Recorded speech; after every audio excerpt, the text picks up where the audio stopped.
Vamos conversar agora sobre a teoria da moldura fática.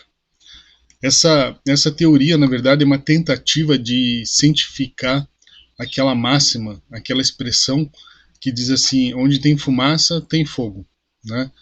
Então, na tentativa de cientificar ela, essa máxima, de trazer ela para a epistemologia, eu eu identifiquei, na verdade, né, essa teoria da moldura fática.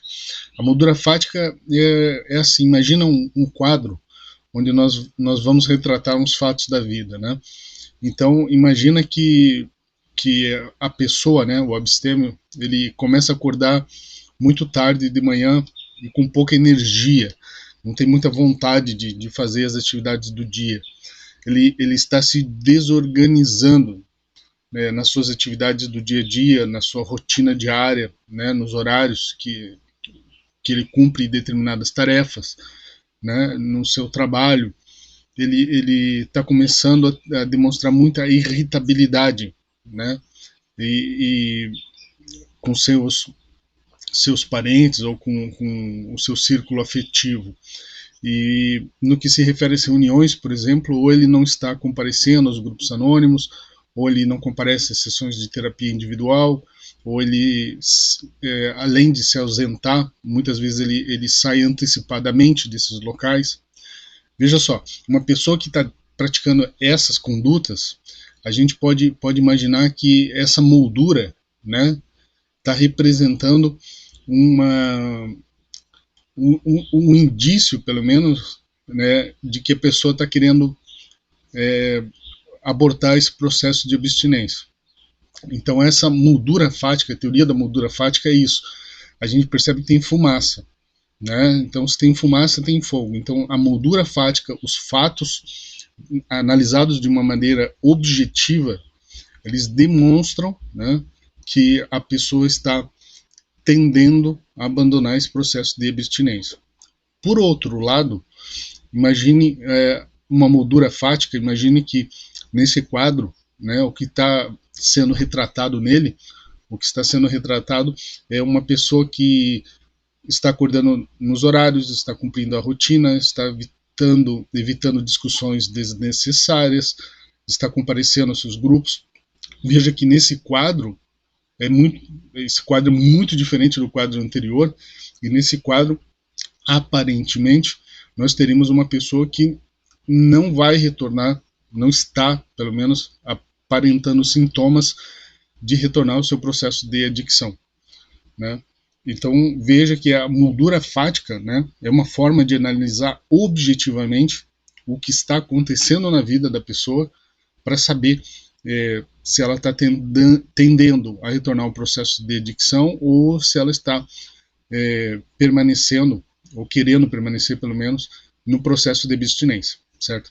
Então, aonde tem fumaça, tem fogo. Você consegue identificar de uma maneira mais objetiva o que o abstêmio deseja, né? Então, por isso que eu chamo de moldura fática, tá?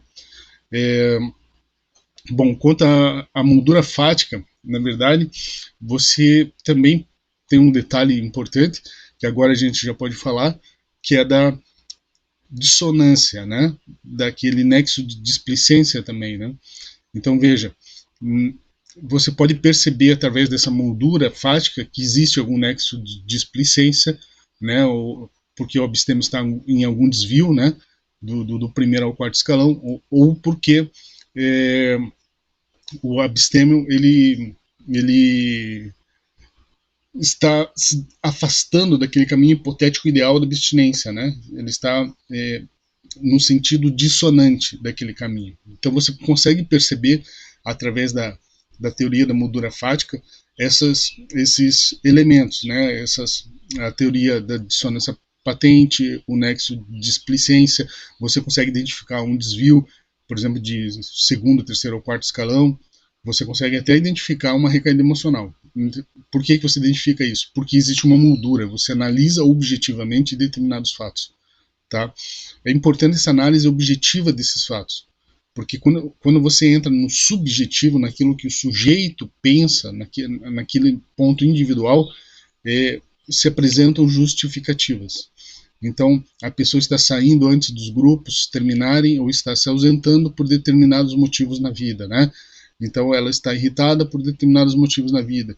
Então, ela sempre tem justificativas para isso, mas a gente deixa esses elementos subjetivos de fora, né? E não analisa o porquê, analisa apenas o que, né? O que está acontecendo. A moldura fática serve para fazer essa análise objetiva. O que está acontecendo na vida e não o porquê que isso está acontecendo. O porquê, nesse momento, para a moldura fática, eu não diria que é irrelevante, mas ele fica num segundo momento, ele fica numa análise posteriori. Tá? A análise a priori fica focada nos elementos objetivos, certo?